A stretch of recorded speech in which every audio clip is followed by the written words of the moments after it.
Hey guys, Danny Johnson here, and today we're going to be using this paver sand in order to fill in some of the gaps on our pavers. So these are about 1.5 to 2 years old now, and so you can see there's some gaps that are missing. I was even out here power spraying a little bit and accidentally hit some of these joints, so you can see where it's coming out here. So we're going to basically go through and repair this. So all you're really going to need is a push broom. They recommend a leaf blower as well if you have one. A rubber mallet, and then a screwdriver is all that I used. So the first thing we're going to do is take our leaf blower and clean out all of the cracks. So everywhere we can find that there's dirt or rocks and all kinds of junk down in here, we're just going to blow all that out.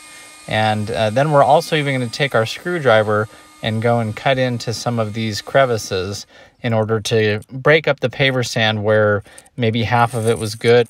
So we just want to clean this all out and then hit it again with that leaf blower just to blow it out so we have it nice and clean. We also like to dig down a little bit so that the paver sand can harden to itself rather to a thin layer that's already on the top. So anywhere that we're going to be putting it down to repair, it's a good idea to dig it down.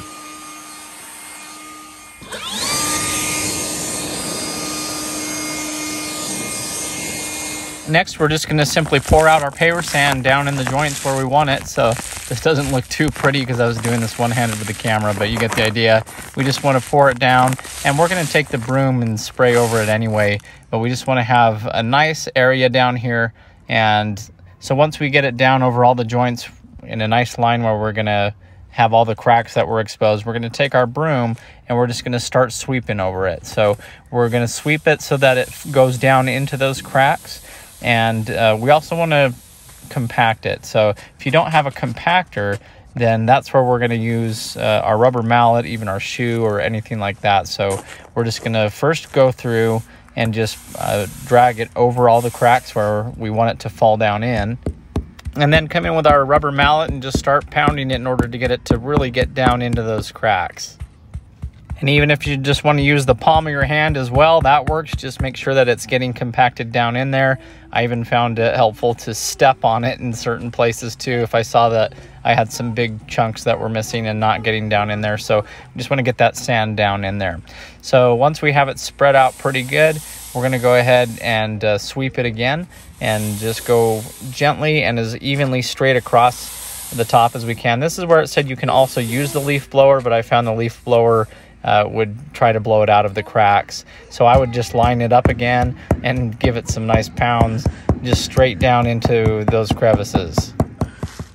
Now we want to turn our faucet onto shower. So just give it a nice little bath here, very gently. We obviously don't want to wash it out, but it says to do this for 30 seconds and then wait and then come back and do it for 30 seconds again. After that, it looked pretty good, so we're just going to let it cure. Okay, 30 seconds later, giving it its second round here. And again, just make sure that we're not washing anything out. If you see a lot of water pooling and draining, then you want to be careful about that.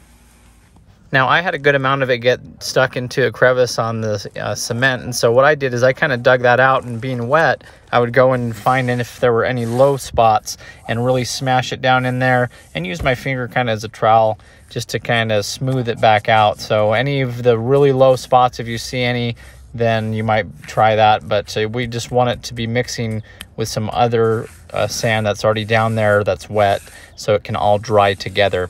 So after that, it was looking pretty good. It looked like it was pretty even too. You want to make sure that the paver sand is lower than the paver stones. It's not supposed to be as tall as them, so this is looking pretty good.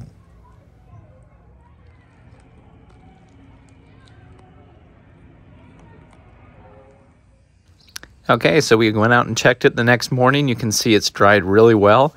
It looks really good.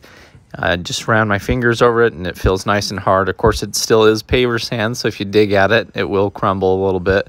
But it filled it in really nice along all these joints everywhere that we refilled it. So anyway, hopefully you enjoyed this video. Please check the video description. I have a whole playlist that's full of videos that are similar to this. And if you're new to the channel, feel free to subscribe. Thanks, guys.